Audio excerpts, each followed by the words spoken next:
সবাইকে পবিত্র মাহে রমজানের শুভেচ্ছা এবং সেই সাথে আমন্ত্রণ জানাচ্ছি বিআরবি হসপিটাল নিবেদিত স্বাস্থ্য কথা অনুষ্ঠানে। সাথে আছি আমি ডাক্তার অর্থি জুকরিম এবং আমার সাথে আছেন একজন বিশেষ অতিথি। জীবদ্দশায় কখনো শরীর ব্যথায় ভোগেননি এমন ব্যক্তি খুঁজে পাওয়াই দায়। তবে এই রমজানে মাথা কিংবা হাঁটু ব্যথা রোধে আমাদের কোন ধরনের সতর্কতা গ্রহণ করা জরুরি, কি করে আমরা নির্মূল করতে পারি এই ধরনের ব্যথা, কথা বলবো এই বিশেষ গুরুত্বপূর্ণ বিষয়টি নিয়ে। এবং এই বিষয়টি নিয়ে আলোচনার জন্য আজ আমাদের সাথে উপস্থিত রয়েছেন স্বনামধন্য ফিজিওথেরাপিস্ট অধ্যাপক Altaf Hossain Sarkar, chief consultant physiotherapy, BRB physiotherapy centre. Sir স্বাগত আমাদের আজকের আয়োজনে। অসংখ্য ধন্যবাদ আপনাকে। স্যার, রমজান মাস চলছে এবং সারাদিন দীর্ঘ সময় রোজা রেখে অনেকে তীব্র মাথা ব্যথায় ভুগছেন এবং এই মাথা ব্যথাটি যে কী কারণে হতে পারে জানবো আপনার কাছে। মাথা ব্যথা অনেক অনেক অনেক কারণ হতে পারে। তো যেহেতু আমরা রমজানের কথা বলছি, সেখানে আমরা এরকম বলতে পারি যে মাথা ব্যথার অন্যতম কারণ হলো ডিহাইড্রেশন। অনেক রুগী আছে কিন্তু ডিহাইড্রেশনের কথা তারা ভাবে না। মাথা ব্যথা হয়েছে ওষুধ খাচ্ছে, মাথা ব্যথা হয়েছে মাথার চিকিৎসা করছে, কিন্তু ব্যথা তো যায় না। আর আপনি যেহেতু অলরেডি উল্লেখ করেছেন রমজানে মাথা ব্যথা, তাহলে রমজানে আর একটা অ্যাড হলো এমনি ডিহাইড্রেশন প্লাস ডিহাইড্রেশন। তো রমজানে মাথা ব্যথা হলে ডিহাইড্রেশন হতে পারে। এখন প্রশ্ন হলো, আমি তো রোজা আছি, আমার এখন তীব্র মাথা ব্যথা হচ্ছে, তাহলে আমি করবোটা কি? আমি তো রোজা ভাঙতে পারবো না, আমি রোজা রাখতেই চাই কিন্তু মাথা ব্যথা যেন না থাকে।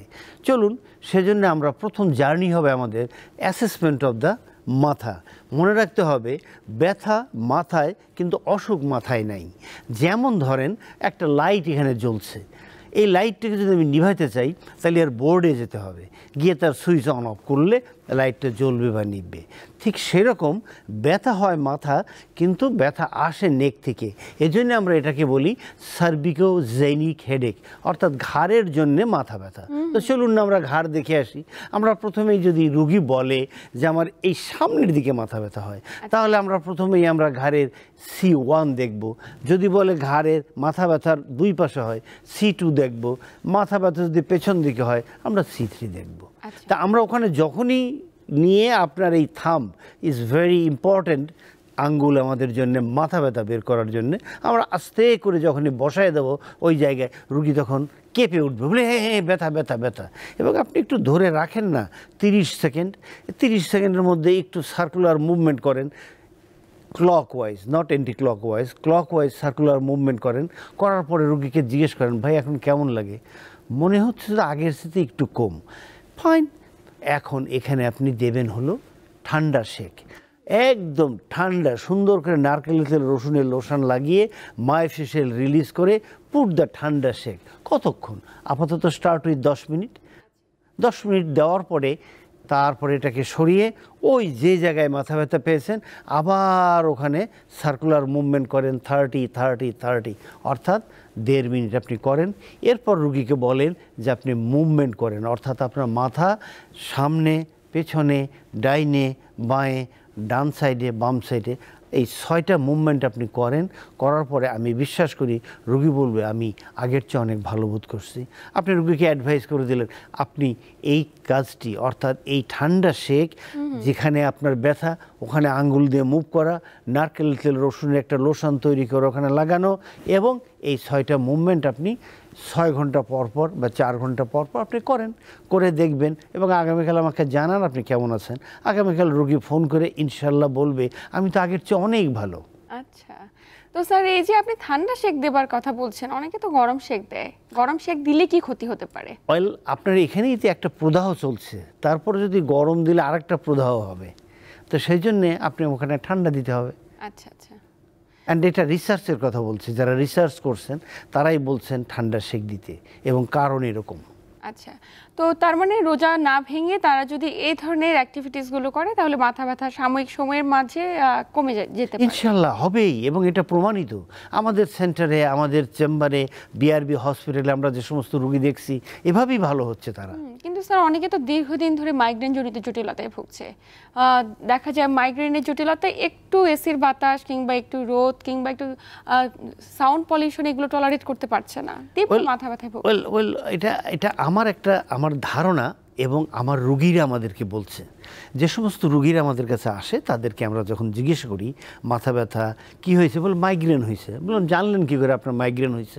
বলে আমাকে ডাক্তার সাহেব বলছে। ফাইন, ডাক্তার সাহেব তো তাই বলবেন, কারণ ওনার একটা ডায়াগনোসিস তো করতেই হবে। এখন প্রশ্ন হলো, যিনি আপনার ডায়াগনোসিস করছেন মাথা ব্যথার, উনি কি আপনাকে মাথায় হাত দিয়ে দেখছেন? রুগী তখন বললেন না, উনি ওনার চেয়ারে বসেছিলেন, আমি আমার চেয়ারে বসে আছি, আমাকে জিজ্ঞেস করলো, আমাকে লিখে দিলে ওষুধগুলো খান, আপনি মাইগ্রেনে ভুগছেন, এতদিন পরে আমার সঙ্গে দেখা করেন। ওয়েল, আমি এবং আমার টিমের সদস্য আমরা যেটা বিআরবি হাসপাতালে করে থাকি, আমরা অ্যাসেসমেন্ট করি। আচ্ছা আচ্ছা। অ্যাসেসমেন্ট সঠিক চিকিৎসার চাবিকাঠি। অর্থাৎ আপনি কি চিকিৎসা করবেন, এই চিকিৎসার জন্যে অ্যাসেসমেন্ট আপনার কি আপনাকে বলে দেবে, এভাবে করেন। এখন আমি যে আপনাকে বললাম যে পেছনে আমি চলে গেছি কেন, যে ওই লোক বলছে যে তার দুই পাশে ব্যথা, তাহলে দুই পাশ ইজ কামিং ফ্রম C2, তাহলে আমি C2 লেভেলে গিয়ে যখন আঙ্গুল দিলাম তখন সে বলে অনেক কষ্ট। এখন আপনি C2 ধরে আস্তে আস্তে মুভ করেন, দেখেন মোবিলিটি কম ওখানে, তার ব্যথার জন্য আস্তে আস্তে মোবিলিটি কম। সিটির ওখানে ধরে আপনি স্ট্রেস করেন, তার স্ট্রেসিং কম, অর্থাৎ লেনদেন হওয়ার কথা যেটা, সেটা হচ্ছে না। তো এই জিনিসগুলো ইজ প্রডিউসিং দ্য পেইন। এটা আপনার নার্ভের উপরে কম্প্রেশন করতেছে, ওখান থেকে যে নার্ভ ওখানে যাচ্ছে সে মাথা ব্যথা প্রডিউস করছে। এবং যেটা দেখা গেছে যে dehydration is one of the most important cause of headache. আচ্ছা, এই জন্য আমরা রোগীকে আমরা রোজা রাখছি, 18 ঘন্টা না খেয়ে থাকছি, ডিহাইড্রেশন হওয়াটা খুব স্বাভাবিক। এবং এখন তো তীব্র তাপদাহ চলছে, এই সময়টিতে স্যার রোজা রেখে যাতে মাথা ব্যথা কম থাকে, আপনি তো কিছু পরামর্শ দিলেন। ইফতারের পরে অনেকে দেখা যায় বেশি বেশি বেশি পানি খাবেন। আচ্ছা আচ্ছা, ইফতার থেকে সেহরি পর্যন্ত পানি খান। মানে কতটুকু পানি খাওয়ার পরামর্শ দেবেন, কতক্ষণ পর? অ্যাকচুয়ালি আমরা মেজার করব না, আমরা শুধু একটি কথা এখানে বলবো, যাদের শারীরিক অন্যান্য অসুবিধা আছে, যাদের পানি খেলে আবার কষ্ট বেড়ে যেতে পারে, যেমন কিডনি প্রবলেম থাকতে পারে, বেড়ে যেতে পারে, তারা এই নিয়ম মানবেন।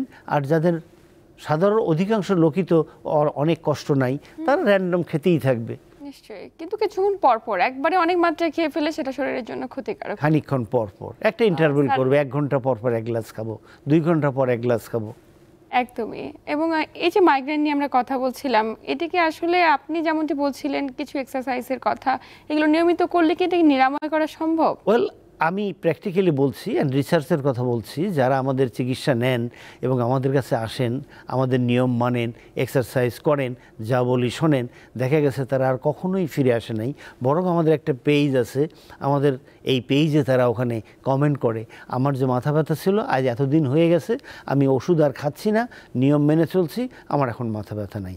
তার মানে প্রপার নিয়ম যদি কেউ মেনে চলে তাহলে মাথা ব্যথা একদমই নিরাময় করা সম্ভব। অবশ্যই নিয়মের মধ্যে পানি আপনাকে খেতে হবে। আবার আরেকটা জিনিস আছে, আপনি সামনে ঝুঁকে এভাবে কাজ করেন, তাহলে আপনার চিন সামনে চলে আসে, আপনার কম্প্রেস করে অন দ্য নার্ভ, ইনসাইড যে নার্ভ আছে সেখানে কম্প্রেস করে, তাহলে আপনি যখনই চিনটাকে একটু ভিতরের দিকে নেবেন তো এই কম্প্রেশনটা ফাঁকা হয়ে যায়, গ্র্যাজুয়ালি মাথা ব্যথা চলে যায়। এই জন্য আমরা বলি, যারা কম্পিউটারে কাজ করেন, সামনে ঝুঁকে কাজ করেন, সামনে লিখছেন, আপনারা অবশ্যই কমপক্ষে আধা ঘন্টা পর একটু চেঞ্জ করেন, চিনটাকে ভিতরে নেন, অক্সিপিটাল মাথার পেছনে ধরেন, সামনে বাঁকা করেন এবং পেছনে চাপ দেন and hold it for 5 seconds. খুব গুরুত্বপূর্ণ তথ্য আসলে। এটা হবেই, ইটস লাইক এ 2+2 or 2×2। আপনার মুখ সামনে নিছেন, এখানে কম্প্রেস হবে, আপনার নেক ফোল্ড হবে, আপনার কম্প্রেশন হবে ইন দ্য নার্ভ। আপনার এই রিলিভ করার জন্যে নার্ভ কম্প্রেশনকে রিলিভ করতে হবে, এবং নার্ভ কম্প্রেশনটা রিলিভ করার দ্য বেস্ট পথ হলো চিনটাক। চিনটাকে ভিতরে নিয়ে চিনটাক করলাম, এবং পারলে মাথাটাকে আর একটু সামনে এনে দেন, তাহলে আরও স্ট্রেস হবে, ওটা আরও ফাঁকা হবে, নার্ভের কম্প্রেশন থাকবে না। আপনি একটু পরে বলবেন আমার কষ্ট তো চলে গেছে। আর সাথে যেটা আমরা করতে বলি, নারকেল তেল রসুন দিয়ে আপনি এখানে মায়োফেশিয়াল রিলিজ করবেন, অর্থাৎ আপনার সামনে যখন নিয়ে আসেন তখন আপনার মাসেলগুলো এরকম টাইট হয়। তো মাসেল অ্যান্ড ফাসা টাইট যখন হয় তখন আমরা বলি নারকেল তেল রসুন দিয়ে মায়োফেশিয়াল রিলিজ করেন না। মায়োফেশিয়াল রিলিজ এনে অপূর্ব চিকিৎসা, এক্সিলেন্ট চিকিৎসা। মায়োফেশিয়াল রিলিজ করার পর আমাদের ট্রিটমেন্ট টেবিলে রুগীরা তাৎক্ষণিক বলেন যে আমি আগের চেয়ে বেশ ভালোই বোধ করছি এখন, শুধু মায়োফেশিয়াল রিলিজের কথা যে বলছেন স্যার, এটা তো নিশ্চয়ই কোনো প্রসিডিউর রয়েছে কিভাবে ফেশিয়ালটা করতে হবে, এটা শিখে নেওয়াটা অত্যন্ত জরুরি। এটা একটু ডিফিকাল্ট সাধারণ লোকের জন্য, বাট আমরা তারপরেও তাদেরকে কিছু শিখিয়ে দিই এইভাবে করেন। তবে এটা তো রুগী করতে পারে না, রুগীর অ্যাটেন্ডেন্ট যে আসে তাকে আমরা শিখাই যে আপনি হাত দিয়ে ধরে এইভাবে যাবেন। বাট মেইন থিং হলো chin tuck, flexion, forward flexion of the neck, then do the myofascial. আচ্ছা, দেন এক্সেলেন্টলি কাজ করে এবং মাথা ব্যথা চলে যায়। ঠিক রমজানে মাথা ব্যথা যার কথা বলছেন, উনি যদি মাথায় এরকম কষ্ট পায়, এই চিকিৎসাগুলো যদি ফলো করে এবং ঠান্ডা সেক দেন বারবার, সন্ধ্যার পরপরই আবার পানি খাওয়া শুরু করলেন, দেখবেন যে অনেক রিলিফ হবে। বাট এক্সারসাইজ এক্সারসাইজ এক্সারসাইজ, এটার কোনো বিকল্প নেই। না, আমরা বলি রুগীকে বলি ওষুধের নাম কি, এই যে আপনার কষ্ট হলো আমরা যে চিকিৎসা করলাম এই ওষুধের নাম কি, রুগী বলে এক্সারসাইজ। বলে এক্সারসাইজ করছে আমার তো এই প্রবলেম চলে গেছে, এবং এটা এক্সারসাইজেই যেতে হবে, নইলে যাবে না। স্যার, এই রমজানে সবচেয়ে বড় এক্সারসাইজ তো তারাবি নামাজ, যেটি আমরা আদায় করছি, প্রত্যেকটি মুসলিম পরিবার আদায় করছে। তারাবি নামাজ পড়তে গিয়ে অনেকে দেখা যাচ্ছে যারা বয়োজ্যেষ্ঠ বাবা মা, তারা সঠিকভাবে নামাজ আদায় করতে পারছে না, তীব্র হাঁটু ব্যথা। এই যে হাঁটু ব্যথার কারণে নামাজ সঠিকভাবে পড়তে পারছে না, কি কারণে এটি হতে পারে? ওয়েল, কারণ অনেক। তার প্রথম কারণ হলো যে হাঁটু ব্যথা নিয়ে রুগীরা যারা আমাদের কাছে আসে এবং অনেক পরে আসে, খুব তাড়াতাড়ি লোকজন কম আসে, অনেক পরে আসে, তাদেরকে যদি জিজ্ঞেস করি আপনার হাঁটু তো সম্পূর্ণ সোজা হয় না, বাঁকা হয় না, এরকম হলো কেন? রুগীরা বলে আগে তো এত ছিল না। তো আমি যার কাছ থেকে ওষুধ খেয়েছি উনি বলছেন আপনি চেয়ারে বসে বসে নামাজ পড়বেন, নিচে একদমই বসবেন না। তো এই নিচে না বসতে বসতে আর চেয়ারে বসতে বসতে মনে হচ্ছে যে আমার হাঁটু আগে যেটা সোজা বাঁকা অনেকটা হতো এখন কম হয়। সেটিও পসিবল হচ্ছে না। একজন ব্যক্তি যদি তারাবি নামাজ সঠিকভাবে আদায় করতে না পারে হাঁটু ব্যথার কারণে, তবে সেই কারণগুলো কি কি হতে পারে? প্রথম কারণ হলো ইমোবিলাইজেশন, অর্থাৎ আপনার হাঁটু বাঁকা সোজা করার কথা আপনি করেন নাই, এ কারণে আপনার হাঁটু ব্যথা হতে পারে। এবং আপনার একটা ছোট্ট ট্রমা থাকতে পারে, হঠাৎ আঘাত লাগছে, ঘরের মধ্যে যাচ্ছেন, আমাদের তো অনেক বড় ঘর নয়, আমাদের ছোট ছোট ঘরের মধ্যে অনেক ফার্নিচার থাকে, একটা ফার্নিচার লাগলো আমার হাঁটুতে, ব্যথা হতে পারে। যদি প্রপার আমি ম্যানেজমেন্ট করতে না পারি, এই ছোট্ট ব্যথা একটা সময় বড় ব্যথার সৃষ্টি করে। হাঁটু ব্যথা হতে পারে বয়সের সাথে তুলনা করলে, বয়স বাড়ার সাথে সাথে আমাদের মোবিলিটি অটোমেটিক কমে যায়, তো তার জন্যে হাঁটু ব্যথা হতে পারে। এখন আমাকে ফাইন্ড আউট করতে হবে যে হাঁটু ব্যথাটা কোথায়। হাঁটুর কিন্তু দুই প্রকার ব্যথা হয়, একটা হলো হাঁটু ইটসেলফ, হাঁটুর ভিতরে ব্যথা, একটা হলো ব্যথা অনেক বাইরে, সেখান থেকে ব্যথা হয়, হাঁটুতে ব্যথা হয়। যেমন ধরেন ব্যাকে L3 L4 lumber L3 L4 যদি কোনো প্রবলেম হয়, এর কারণে হাঁটু ব্যথা হতে পারে। তাহলে হাঁটুতে আমরা খুঁজলে কিন্তু ব্যথা পাবো না, ব্যথা is coming from L3 L4। তাহলে আপনাকে L3 L4 এর কথা ভাবতে হবে। আমরা L3 L4কে এক্সক্লুড করে দিলাম, আমরা শুধু ইটসেলফ হাঁটুতে ব্যথা আছে কিনা আমরা দেখি। চলেন, আমরা রুগী আসলে যেটা আমরা করি সেটা আমাদের ট্রিটমেন্ট টেবিলে আমরা নিয়ে অ্যাসেসমেন্ট করি। অ্যাসেসমেন্টের প্রথমেই বলি রুগীকে বিছানায় শুয়ে পড়তে, শোয়ার পর আমরা উইথ অল মানে মেজারমেন্ট নিয়ে কাপড়টা সরিয়ে আমরা দেখি যে তার হাঁটুর অবস্থা কী। মোস্ট অফ দ্য পেশেন্ট যখন এই কাপড়টা সরিয়ে দেখি নিচে ফাঁকা, হাঁটু পূর্ণ সোজা হচ্ছে না, তাহলে তো ব্যথা হবেই। আপনাকে সৃষ্টি করছেন সম্পূর্ণ সোজা করে, আপনার হাঁটু এখন বাঁকা হয়ে রয়েছে, তো ব্যথা তো হবেই। তাহলে এখন কেন ব্যথা হলো? Limited range of movement, extension, full extension হচ্ছে না। আচ্ছা ফাইন, রুগীকে আমরা বলি উপর হয়ে শুয়ে পায়ের গোড়ালি আপনার বাটুকে লাগান, 90 ডিগ্রি 85 ডিগ্রি আসার পর আর আসে না, তার মানে ফ্লেকশন হচ্ছে না, হাঁটু ব্যথা হবে। এরপর আমরা আবার রুগীকে হাত দিয়ে দেখি উপর হয়ে শুয়ে থাকাকালীন, ওখানে আমরা দেখি তার থাইয়ে কী প্রবলেম আছে, ওখানে লং হেড অফ গ্যাস্ট্রোকিনিয়ামাস আছে যেটা নিচে থেকে উপরে গেছে, মিডিয়াল ল্যাটারাল হেডে আমরা দেখি তার ওখানে টাইটনেস আছে, ব্যথা হচ্ছে। এরপর আমরা দেখি তার কাপ মাসেলে ব্যথা হচ্ছে, আমরা তার পপুলেটিয়াস মাসেল দেখি ব্যথা হচ্ছে। এখানে একটি কথা একটু আমরা বলে রাখি, সেটা হলো এই হাঁটু ব্যথা হলে above the joint and below the জয়েন্টে প্রবলেম থাকে। অ্যাঙ্কেলের যে মাসেল অর্থাৎ আপনার টিবিয়ালিস মাসেল আছে, তারপরে এখানে পেছনের যে মাসেল একটু আগে বললাম সোলিয়াস গ্যাস্ট্রোক্রিমিয়াস টেন্ডোয়াসিলিস, এটা টাইট হবে। উপরে আমাদের ফ্লেক্সর মাসেল, সোয়াস মাসেল আছে, এটা টাইট হবে, এগুলোও দেখতে হবে। শুধু হাঁটু দেখে চিকিৎসা করলে ওই লোকের হাঁটু ব্যথা যাবে না। Joint above and joint below. এরপর আমরা ওখানে দেখি লোকটাকে ঘুরিয়ে, রুগীটাকে ঘুরিয়ে শোয়াই, সুন্দর করে সোজা করে এই আস্তে করে আমার এই আঙ্গুলগুলো এরকম করে আমি তার ওই ছোট্ট বোন, আমরা বলি পেটেলা, রুগী বলে বাটি, হাঁটুর বাটি, হাঁটুর বাটি থেকে ধরার সাথে সাথে চিৎকার করে ওঠে, ডাক্তার করলেনটা কি, এত ব্যথা, আমি তো কখনোই বুঝিনি আমার এখানে এত ব্যথা। তার ব্যথা হলো এই যে হাঁটুর বাটিটা আছে তার নিচে, আমরা বলি ইনফিরিয়রলি, সুপিরিয়রলি উপরে, ল্যাটারালি বাইরের দিকে, মিডিয়ালি ভিতরের দিকে, প্রত্যেকটি জায়গায় আমরা প্যাটেলাটাকে সরিয়ে এই আঙ্গুল ভিতরে দিয়ে আস্তে আস্তে দেখি প্রচুর ব্যথা। এটাকে আমরা বলি কোয়াড্রিসেপস এক্সপানশন। কোয়াড্রিসেপস এক্সপানশনে তার প্রচুর প্রবলেম। এছাড়া তার মিডিয়াল কোলাটারাল লিগামেন্ট থাকতে পারে, ল্যাটারাল কোলাটারাল লিগামেন্ট থাকতে পারে, বাট মিডিয়ালি ভেরি কমন। এই জিনিসগুলো বের করে কোথায় কোথায় তার প্রবলেম, ইনক্লুডিং ভুলে যায় না যেন তার পা পূর্ণ সোজা হয় না, পূর্ণ বাঁকা হয় না। এই প্রত্যেকটির আলাদা আলাদা চিকিৎসা হাত দিয়ে করতে হবে। আচ্ছা, করলে তার আস্তে আস্তে কী হবে, রেঞ্জ বাড়বে। তার যেখানে ব্যথা ছিল ওখানে আপনি ফ্রিকশন করে দেন, ফ্রিকশন করে দিলে আস্তে আস্তে তার ওখানে ব্যথাটা কমে যাবে। আমাদের ডিপার্টমেন্টে বহুল প্রচারিত একটি মেশিন আছে, এক্সেলেন্ট, ইটস নাম আল্ট্রাসাউন্ড থেরাপি। আচ্ছা আচ্ছা, ওই আল্ট্রাসাউন্ড নয় যে আল্ট্রাসাউন্ড দিয়ে মায়েদের বা আমাদের পেটে আল্ট্রাসাউন্ডগ্রাম করা হয়, নাম শুনতে একই রকম কিন্তু মেশিন ডিফারেন্ট অ্যান্ড কাজও ডিফারেন্ট। ওইটাতে আমরা ডায়াগনোসিস পারপাসে করি, এটা আমরা এখানে থেরাপিটিক পারপাসে করি, আর তার চিকিৎসার জন্য করতে থাকি। আস্তে আস্তে সুন্দর করে হেড যদি একটু চিকন জায়গায় হয় আমাদের পয়েন্টেড হেড আছে, যদি একটু বড় জায়গায় হয় আমরা একটু বড় হেড ব্যবহার করে আস্তে আস্তে সুন্দর করে চিকিৎসা করে এখন আমরা চলে যাব ডিফ্রিকশনে। এরপর আমরা চলে যাব তার গ্লাইডিং। যদি আমরা পা সোজা করতে চাই, রুগীকে বলবো আমরা আপনার পায়ে ধরে আস্তে আস্তে আস্তে আস্তে পেটেলাতে ধরে আমরা আস্তে আস্তে নিচের দিকে চাপ দিচ্ছি, আপনি আমাদেরকে হেল্প করেন। আপনি একটু নিচের দিকে নেন পাটাকে নিচে নিল, আস্তে আস্তে কয়েকটা সেশনের পর দেখা গেল আগে যত ফাঁকা ছিল নিচে হাত দিয়ে দেখছি আমরা, একটা গনিওমিটার আছে, মাপছি যে আগে ছিল 10 ডিগ্রি, এখন তো দেখি 5 ডিগ্রি হয়ে গেছে। অ্যান্ড রুগীকে অ্যাডভাইস করতে হবে আপনি কমপক্ষে 3টে এক্সারসাইজ বাসায় করবেন। একটা হলো আপনি চিত হয়ে শুবেন, মাথার নিচে একটা বালিশ দেন, হাঁটুর নিচে একটা ছোট্ট ওয়াটার বোতল দেন, একটা টাওয়াল দিয়ে মোড়ায়া পায়ে দিয়ে হাঁটু দিয়ে চাপ দেন, চাপ দিলে আপনার পায়ের গোড়ালিটা উপরের দিকে উঠবে। এই হলো একটা এক্সারসাইজ। এরপরে এই বোতলটাকে আপনি নিয়ে যান সোজা অ্যাঙ্কেল জয়েন্টের নিচে পেছনে টেন্ডিয়াসিলিসে নিয়ে যান। নিয়ে যাওয়ার পরে রুগীকে বলেন যে আপনি আস্তে আস্তে চাপ দেবেন, চাপ দিয়ে এটাকে বিছানার সঙ্গে লাগানোর চেষ্টা করবেন।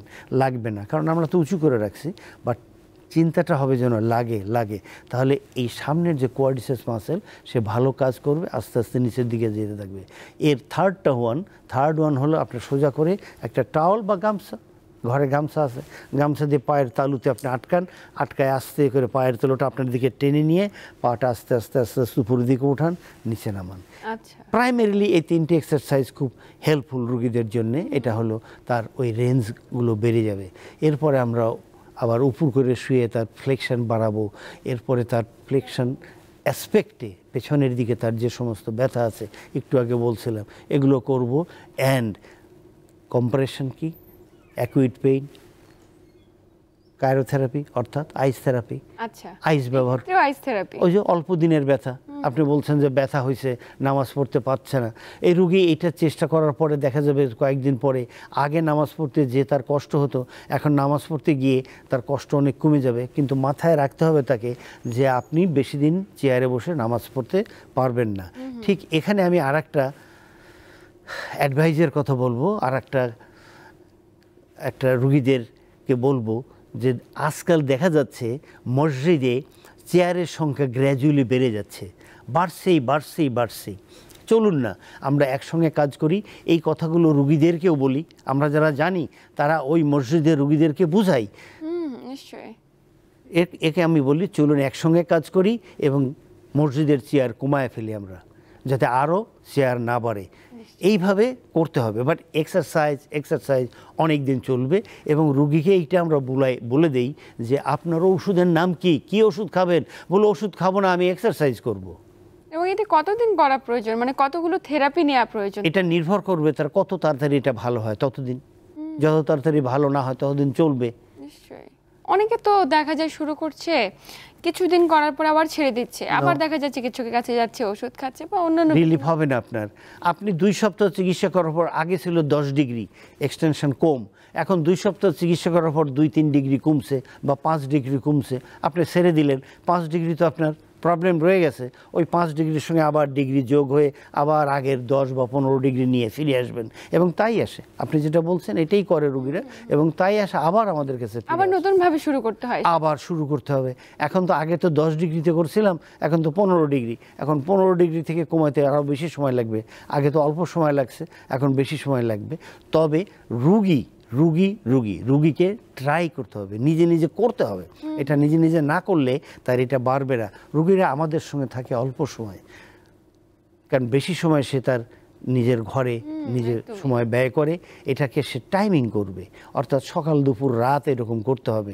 মনে মনে এরকম করতে হবে, এক্সারসাইজ না করলে আমি খেতে পাবো না, সকালে এক্সারসাইজ না করলে আমি সকালের নাস্তা খেতে পাবো না, রাতে এক্সারসাইজ না করলে রাতের খাবার পাওয়া যাবে মেন্টালি না। যদি বিষয়গুলোকে ফিক্সড করে ফেলানো যায় তাহলে হয়তো বা জটিলতার পরিমাণ কমিয়ে আনা সম্ভব। হয়তো নয়, ইট ইজ মাস্ট। একদম। এটাই হচ্ছে, আমরা যেটা দেখছি আমাদের সেন্টারে, আমাদের বিআরবি হসপিটালে এবং বিভিন্ন জায়গায়, এবং রুগীরা যে কথা বলে, আমি বলি রুগীজন সমাদৃত, অর্থাৎ রুগীরা যা বলে ওইটি বেশি সঠিক। আমি এই করছি, এই করে আমি ভালো বোধ করছি, ইটস রাইট।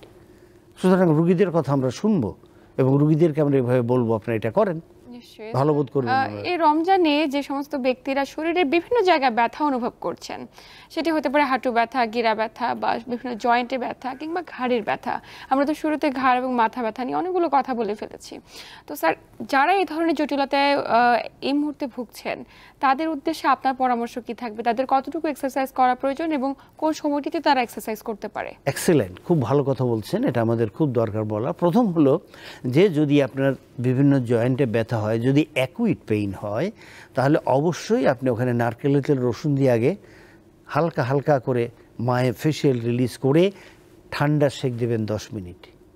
যদি আপনার ক্রনিক পেইন হয়, অনেক দিনের ব্যথায় ভুগছেন, সেখানেও আপনি মায়োফেশিয়াল রিলিজ মাস্ট। কেননা আপনার ব্যথা হলে মাসেল অ্যান্ড ফাসা আগের মতো নড়ে না, আগের মতো কাজ করে না, ওরা শক্ত হয়ে যায়, টাইট হয়ে যায়, একে অন্যের সঙ্গে এরকম লেগে যায়। তো সুতরাং myofascial release is a must. Then আপনি গরম ভাপ দেন।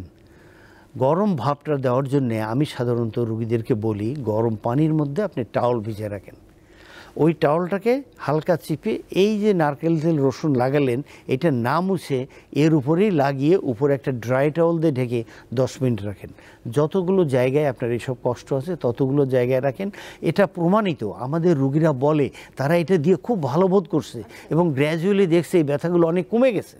ভালো বোধ করছে তা নয়, কমে গেছে, এইটাই বড় কথা। তাহলে এটা কমে গেছে, তাহলে এখানে আমরা কথা বলছি কি, যদি অল্প দিনের ব্যথা হয় ঠান্ডা সেক, বেশি দিনের ব্যথা হলে ওয়ার্ম কম্প্রেশন, গরম সেক। এই তথ্যটা স্যার খুবই গুরুত্বপূর্ণ। মানে কম দিনের ব্যথার ক্ষেত্রে কোন ধরনের কম্প্রেশন, দীর্ঘদিনের ব্যথার ক্ষেত্রে কোনটি, এই বিষয়গুলো যদি একটু মেনটেন করে। সেই সাথে আপনি যেমনটি বলছিলেন যে মায়োফেশিয়াল, জি, মায়োফেশিয়াল রিলিজ মাস্ট করতেই হবে। আপনার ব্যথা হওয়ার সাথে সাথে আপনার মোবিলিটি কমে যায়, তাহলে মায়োফেশিয়াল রিলিজ করতে হবে। এবং এই গরম শেক, ঠান্ডা শেক যেটাই দিলেন, মায়োফেশিয়াল করলেন, এরপরে এগুলো সব পরিষ্কার করে যেটা করতে হবে সেটা হলো মুভমেন্ট। আচ্ছা আচ্ছা। কারণ মুভমেন্ট না করলে তো জয়েন্ট স্টিফ হবে, লিমিটেড হবে, আর লিমিটেড হলে বা স্টিফ হলে ব্যথা হবেই। কারণ আমাকে সৃষ্টি করা হয়েছে ফুল রেঞ্জ দিয়ে, এখন হাফ রেঞ্জ আছে, ব্যথা তো হবেই। তো সুতরাং রুগীরা ওই জয়েন্টের যে মুভমেন্ট আছে সেই মুভমেন্টগুলো করবে। যেমন নেকের যদি হয়, একটু আগে বলছিলাম, ডান দিকে ঘোরাবে, বাম দিকে, উপরে নিচে, কাত করবে। আমরা যদি হাঁটুর হয়, হাঁটুতে আমরা 4টা মুভমেন্ট করি, রুগীরা সাধারণত পারে না, বাট আমরা বলবো রুগীদের 2টা খুব সাধারণ সুন্দর মুভমেন্ট। একটা হলো পা সোজা করা, এটা আপনি চিত হয়ে শুয়ে করে হাঁটুর নিচের অংশ বিছানার সঙ্গে লাগানোর চেষ্টা করবেন, আর এরপরে উপর হয়ে শুয়ে পায়ের গোড়ালি আপনি বাটক মাসেলে বা গ্লুটস মাসেলে যেখানে মানি ব্যাগ রাখি সেখানে লাগানো। তাতে করে শুরুতে হয়তো বা একটু কষ্ট হতে পারে, কিন্তু আস্তে আস্তে বিষয়টির সঙ্গে অভ্যস্ত হয়ে যেতে পারবে। ভালো লাগবে এবং উনি নিজে রোগীরা নিজে করবেই। বললে আমি সকালে এক্সারসাইজ করলে ভালো থাকি না, আমার এক্সারসাইজ আগে করতে হবে, তারপর নাস্তা খেতে হবে। নিশ্চয়ই স্যার, খুবই গুরুত্বপূর্ণ অনেকগুলো তথ্য জানলাম আপনার মাধ্যমে। প্রত্যেকটি তথ্য দর্শকদের জন্য অনেক উপকারী। আপনাকে আন্তরিক ধন্যবাদ গুরুত্বপূর্ণ তথ্য এবং পরামর্শের মাধ্যমে দর্শকদের উপকৃত করবার জন্য। আপনাকে অসংখ্য ধন্যবাদ। প্রিয় দর্শক, এই ছিল আমাদের আজকের আয়োজন। এতক্ষণ সাথে থেকে আমাদের আয়োজন দেখার জন্য সবাইকে আন্তরিক ধন্যবাদ। দেখা হবে আগামী সপ্তাহে ঠিক একই সময়ে নতুন কোনো আলোচনায়। ততক্ষণ পর্যন্ত সবাই ভালো থাকুন, সুস্থ থাকুন এবং দীপ্ত টিভির সাথেই থাকুন।